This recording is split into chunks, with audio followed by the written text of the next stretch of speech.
go to a good university, really, so I could make enough money so my kids could do the same thing.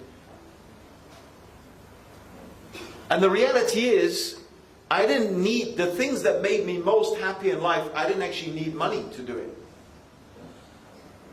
You know, like I said, if I wasn't a Muslim, if Allah hadn't guided me to Islam, I probably would have been a beach bum. You know, one of these guys surfing on the beach. I was really into windsurfing. I'd probably be there, some guy with long hair, you know, like, look at that old guy, you know, on the windsurfer. Or I'd be a ski bum. You don't need a lot of money to do that, actually. You don't.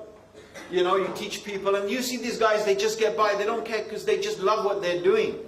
Right? So I could have done that. It doesn't need a lot of money. But really, my question was a bigger question. What is the purpose of life? Why are we here? What's it all for? What is the purpose of this life? And I didn't know the answer to that question. And to be honest, that's what really made me miserable. Deep down inside, if you don't know what your life is for, if you don't know the purpose of existence, if you don't know why human beings are on this planet, how will you ever really be happy? Like, I want you to imagine.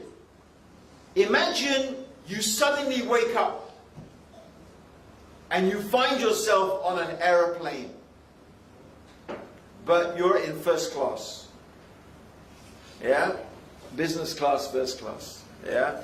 Not like economy, when you have to eat your own meat if you're my height anyway. Yeah? So you're in first class and you just wake up. You're sitting there in first class. You look around. Hello, sir. The hostess comes. Would you like a massage? Oh, yeah, all right.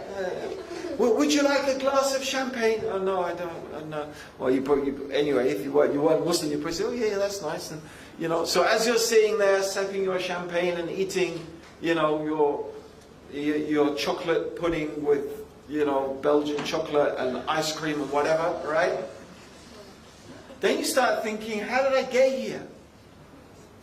Like, how did I wake up here? And then you turn to you said, like, you say to the guy next to you, like, what are we doing on this airplane? The guy says, I don't know. Who cares? Who cares?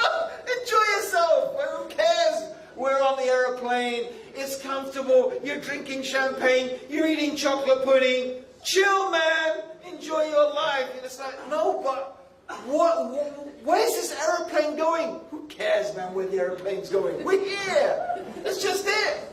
Live it up, bro. Have another glass of champagne.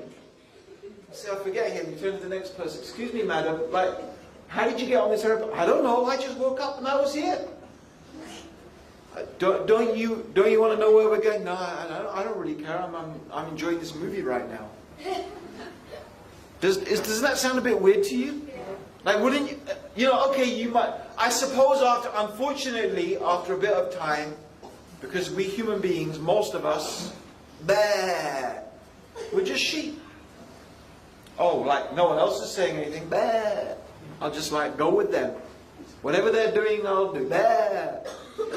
Like, little do you know, you're on an airplane, you're off to be slaughtered and fed to the goobly goo monster or whatever. I don't know. Right? Let's have another chocolate pudding. Right? That's it. Like sheep. But there are people who are not like that. There are some people who will never be happy. Some people are going to stand up and say, you're crazy! What the hell's wrong with you? You've all woken up. You're on the aeroplane. We're flying somewhere. We don't know where it is. We don't know how we got here. How can you not be worried?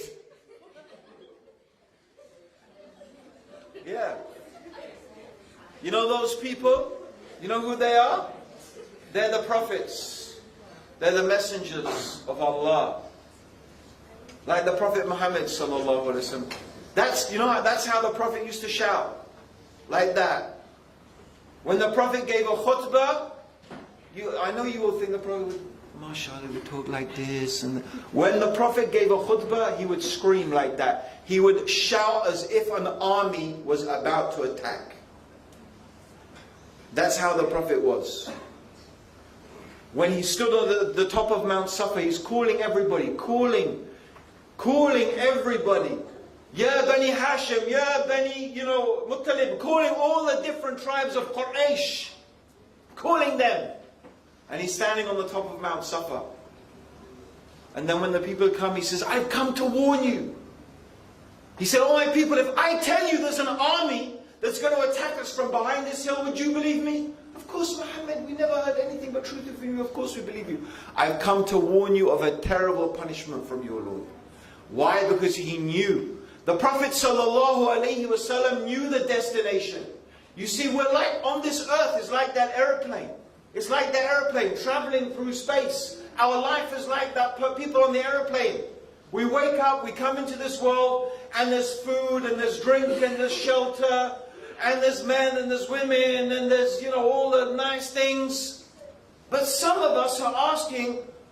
how am I doing here? Where am I going? Where am I heading? And then some people, they get the answer.